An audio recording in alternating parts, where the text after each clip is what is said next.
High all government job aspirants, welcome to my YouTube channel JN studies for government jobs. তো আজকে আমরা discuss করছি current affair class 10 এবং এটা আমরা যে কারেন্ট অ্যাফেয়ার্সটা ডিসকাস করব সেটা হচ্ছে 31 অক্টোবর থেকে 6 নভেম্বর 2019-এর কারেন্ট অ্যাফেয়ার্স। কারণ আমরা কারেন্ট অ্যাফেয়ার্সটা অনেকটা পিছিয়ে আছি, আমাদের সব সম্পূর্ণ নভেম্বর, ডিসেম্বর, জানুয়ারি, ফেব্রুয়ারি এরকম পরপর আমি তোমাদের পুরো কারেন্ট অ্যাফেয়ার্স করিয়ে দেবো। এবং এটা মেনলি কোন এক্সামের জন্য কাজে লাগবে সেটা হচ্ছে রেলের এনটিপিসি এবং গ্রুপ ডি, এবং তার সাথে এক্সাইজ কনস্টেবল ওয়েস্ট বেঙ্গল পুলিশের এবং ডাব্লিউবিসিএস এক্সাম 2020 মেন্স এবং 2021 প্রিলিমসের জন্য খুবই কাজে লাগবে। খুবই হাই স্ট্যান্ডার্ড কোশ্চেন আছে এবং টোটাল 25 কোশ্চেন আজকে আমরা ডিসকাস করব। তো প্রথম প্রশ্ন দেখো কি বলেছে, যে ভারতের 47তম প্রধান বিচারপতি কে নিযুক্ত হয়েছেন। তো মনে রাখবে, ভারতের 47তম প্রধান বিচারপতি চিফ জাস্টিস অফ ইন্ডিয়া নিযুক্ত হয়েছেন শারদ অরবিন্দ ববদে। ওকে, এটা তিনি 31 অক্টোবর তিনি নিযুক্ত হয়েছিলেন 2019-এর। তো অপশন সি হচ্ছে এখানে এটার অ্যান্সার। 2 নম্বর প্রশ্নে চলে আসি, ইরাকে নতুন ভারতীয় রাষ্ট্রদূত হিসাবে কে নিয়োগ পেয়েছেন, মানে ইরাকে ভারতের অ্যাম্বাসেডর হিসাবে কে নিযুক্ত হয়েছেন। তো এখানে এটা অ্যান্সার কী হবে, এখানে এটা অ্যান্সার হচ্ছে বীরেন্দ্র সিং যাদব। অপশন সি হচ্ছে এটার অ্যান্সার। এবং তোমরা বলবো যারা কারেন্ট অ্যাফেয়ার্স রেডি করছো নিজে থেকে, এই বিভিন্ন অ্যাপয়েন্টমেন্টের একটা খাতা বানাবে, ওকে, বিভিন্ন স্পোর্টস অ্যাওয়ার্ডের একটা খাতা, মানে একটা পেজ বানাবে পরপরভাবে, সেরকমভাবে তোমরা নোট ডাউন করতে থাকবে। ওকে, পরের প্রশ্ন, অক্টোবর 2019 সালে কোন দুটি সংস্থা মহারত্নের মর্যাদা পেয়েছে। তো এগুলোর মধ্যে কোন দুটি সংস্থা মহারত্ন মর্যাদা পেয়েছে অক্টোবর 2019-এ। তো এখানে এটা অ্যান্সার হচ্ছে এইচপিসিএল এবং পাওয়ার গ্রিড কর্পোরেশন, এই দুটি বর্তমানে মহারত্ন মর্যাদা পেয়েছে। পরবর্তী 4 নম্বর প্রশ্ন, কোন ভারতীয় শহর 4 লক্ষ দিয়া জ্বালানোর জন্য ওয়ার্ল্ড গিনিসে রেকর্ডের নাম পেয়েছে। তো এটার কি অ্যান্সার হবে, যে ভারতীয় শহর অযোধ্যা 4 লক্ষ দিয়া জ্বালানোর জন্য ওয়ার্ল্ড গিনিস রেকর্ডের নাম হয়েছে। পরবর্তী প্রশ্ন, কোন সংস্থা সম্প্রতি ডিজিধান মিশন ফিনটেক অ্যাওয়ার্ড 2018-19 জিতেছেন। অ্যাওয়ার্ডটা দেওয়া হচ্ছে 2019-এ। তো এটা কে জিতেছে, তো এটা অ্যান্সার হচ্ছে Bharat pay Digidhan mission fintech award 2018-19 জিতেছে। পরবর্তী প্রশ্ন, কোন গলফার জাপানের জোজো চ্যাম্পিয়নশিপ 2019 জিতেছে। তো জোজো চ্যাম্পিয়নশিপ এটা একটা গলফ স্পোর্টস, এবং এই চ্যাম্পিয়নশিপটা জিতেছেন কে, টাইগার উডস। অপশন ডি হচ্ছে এটার অ্যান্সার। তাহলে তোমাদের যেটা স্পোর্টস অ্যাওয়ার্ডস অ্যান্ড অনার্স স্পোর্টসের একটা সেপারেট নোটবুক বানাবে, সেখানে এগুলো নোট ডাউন করবে যে জোজো চ্যাম্পিয়নশিপ 2019 এটা জিতেছেন টাইগার উডস, তিনি কোন কান্ট্রি, ইউএসএ থেকে, এটাও সাথে নোট ডাউন করবে। পরবর্তী প্রশ্ন, কোন রাজ্য সরকার একটি নতুন উদ্যোগ প্লাস্টিকের বর্জ্যের বিনিময়ে খাবার চালু করেছে। তো দেখো, এটা নতুন একটা খুব সুন্দর উদ্যোগটা হচ্ছে যে প্লাস্টিক বর্জ্য জমা দেবে একটা জায়গাতে, সেখান থেকে তার বিনিময়ে তাদের খাবার দেওয়া হবে। তো এটা চালু করেছে কোন রাজ্য সরকার। তো এটা রেলের পরীক্ষার জন্য খুব ইম্পর্টেন্ট। এটা অ্যান্সার কী হচ্ছে, উড়িষ্যা রাজ্য সরকার। অপশন বি হবে এটার অ্যান্সার। 35তম এশিয়ান শীর্ষ সম্মেলন ভারতীয় প্রতিনিধিদের নেতৃত্ব দিয়েছিলেন কে। তো এশিয়ানের যে শীর্ষ সম্মেলন হয়েছিল 35তম, এটিতে ভারতের যারা প্রতিনিধিরা গেছিলেন তাদের হয়ে নেতৃত্ব দিয়েছিলেন কে, নরেন্দ্র মোদী। অপশন সি হচ্ছে এটার অ্যান্সার। এবং যে এশিয়ান এর হেডকোয়ার্টার কোথায়, এশিয়ানের হেডকোয়ার্টার হচ্ছে কোথায়, জাকার্তা ইন্দোনেশিয়া,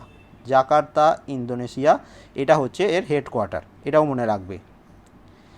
চিলি নিজের নাম প্রত্যাহারের পরে কোন শহর ইউএন জলবায়ু পরিবর্তন সম্মেলন বা United nation climate change conference, যেটাকে COP25ও বলা হয়, এটি হোস্ট করেছে। তো United nation climate change conference 2019 এটা হোস্ট করেছে কে হোস্ট করেছে। তো এটা মনে রাখবে, মাদ্রিদ,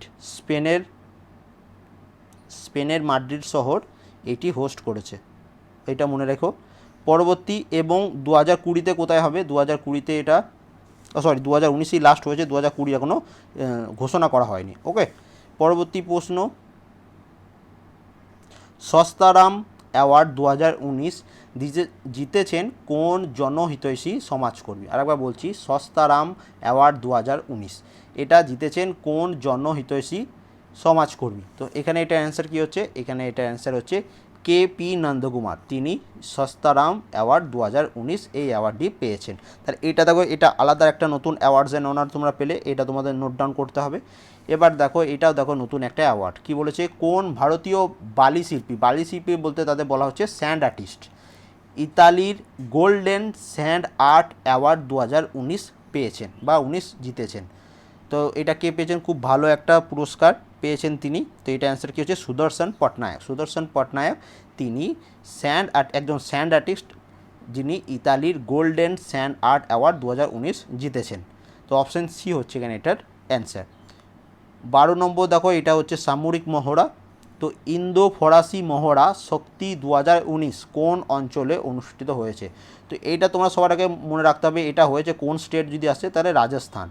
ওকে, রাজস্থানে হয়েছে। এবার রাজস্থানের কোন অঞ্চলে, তো রাজস্থানের বিকানের অঞ্চলে এখানে এটি অনুষ্ঠিত হয়েছে। তো অপশান সি হবে এটার অ্যান্সার। এবং মনে রাখবে, এইটা যেমন ইন্দো ফরাসি, এটা হচ্ছে শক্তি 2019, এটা হচ্ছে আর্মিদের এক্সারসাইজ। বরুণা বলে একটি এক্সারসাইজ হয়, সেটা হচ্ছে নাভেল এক্সারসাইজ। এবং গরুরা এক্সারসাইজ, সেটা হচ্ছে এয়ার এক্সারসাইজ। তো এই 3 ধরনের হয় ভারত এবং ফরাসির মধ্যে সামরিক মহড়া। ওকে, পরেরটা মনে রাখবে, প্রথম ভারত উজবেকিস্তান যৌথ সামরিক মহড়া দাস্টালিক 2019 কোন অঞ্চলে অনুষ্ঠিত হয়েছে। তো প্রথমবার এটা অনুষ্ঠিত হয়েছে, সেই জন্য তোমাদের আপকামিং এক্সামের জন্য মোস্ট ইম্পর্টেন্ট। এটাও একটা নতুন সামরিক মহড়া। তো এটা কি নাম, দাস্টালিক 2019। এটা কোথায় অনুষ্ঠিত হয়েছে, তো এটা মনে রাখবে উজবেকিস্তানের রাজধানী তাসকেন্ট বলা হয়। ওকে, সেখানে অনুষ্ঠিত হয়েছে। অপশান ডি হবে এটার অ্যান্সার। এবার আমরা চলে যাব নেক্সট। পরবর্তী প্রশ্ন দেখো, জাপানে অনুষ্ঠিত রাগবি বিশ্বকাপ 2019 কোন দেশ জিতেছে। তো রাগবি ওয়ার্ল্ড কাপ 2019 কোন দেশ জিতেছে, এটা জিতেছে দক্ষিণ আফ্রিকা। ওকে, এবং এটা হোস্ট করেছে কে, এটা হোস্ট করেছে জাপান। তাহলে জাপানে অনুষ্ঠিত রাগবি বিশ্বকাপ 2019 কোন দেশ জিতেছে, সাউথ আফ্রিকা। এবং এই ইংল্যান্ড রানার্স আপ। এবং প্রথম রাগবি ওয়ার্ল্ড কাপ হয়েছিল কত সালে, 1987 সালে। ওকে, এটা উইনার কে ছিল, নিউজিল্যান্ড তার উইনার ছিল, এটা মনে রাখবে। কোন ভারতীয় ক্রীড়াবিদ জার্মানিতে 2019 সালে লাক্স ওপেন ব্যাডমিন্টন টুর্নামেন্ট জিতেছে। তো দেখো, এখানে যেসব ব্যক্তিদের নাম রয়েছে, কিদাম্বি শ্রীকান্ত, লক্ষ্য সেন, বি সাই প্রণীত, পারুপল্লী কাশ্যপ, এনারা প্রত্যেকেই ব্যাডমিন্টন প্লেয়ার। তো এখান থেকে তোমাদের প্রশ্ন আসবে যে এনাদের মধ্যে এরা কোন স্পোর্টসের সাথে, যদি প্রশ্ন আসে পারুপল্লী কাশ্যপ তিনি কোন স্পোর্টসের সাথে যুক্ত, অ্যান্সার কী হচ্ছে, ব্যাডমিন্টন। তো এই 4 জনের নাম তোমাদের মনে রাখতে হবে। এবং এখানে যেটা প্রশ্ন রয়েছে যে 2019 সালের লাক্স ওপেন ব্যাডমিন্টন টুর্নামেন্ট এটি জিতেছে কে, এটা জিতেছে লক্ষ্য সেন। ওকে, এটা মনে রেখো। অপশান ডিতে যেটা রয়েছে বি সাই প্রণীত, তিনি 2019 সালে অর্জুন অ্যাওয়ার্ড পেয়েছিলেন, এটা তোমাদের মনে রাখতে হবে। 16 নম্বর প্রশ্ন, এশিয়া প্যাসিফিক গলফ সামিট কোন শহরে অনুষ্ঠিত হয়েছে। এবং এটা 2019-এর কথা বলা হচ্ছে। ওকে, 2019-এর অক্টোবর নভেম্বর মান্থে এই সামিট হয়েছিল। তো এবং এই এশিয়া প্যাসিফিক গলফ সামিট এটা 2019-এ অনুষ্ঠিত হয়েছে গুরগ্রাম। এবং 2020-তে কোথায় হবে, 2020-তে এটা মনে রেখো সিঙ্গাপুরে হবে, কিন্তু এটা তোমার পোস্টপন্ডও হয়ে যেতে পারে করোনা ভাইরাসের জন্য। ওকে, পরবর্তী, কোন ভারতীয় লেখক জেসিবি প্রাইজ ফর লিটারেচার 2019 জিতেছেন।